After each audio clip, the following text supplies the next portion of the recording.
Reject করছে।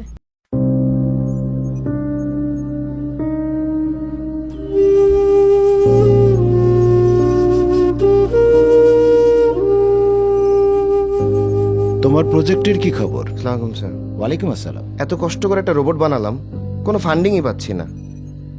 ভাবছি বিদেশেই চলে যাব।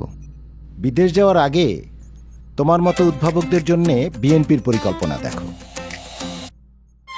দেশ জুড়ে আয়োজন করা হবে উদ্ভাবনী আইডিয়ার প্রতিযোগিতা। বিজয়ীদের দেওয়া হবে স্টার্ট আপ ফান্ডিং। হাইটেক পার্কে থাকবে বিশেষ বরাদ্দ ও সহায়তা। চালু হবে পেপাল ও অন্যান্য ইন্টারন্যাশনাল গেটওয়ে।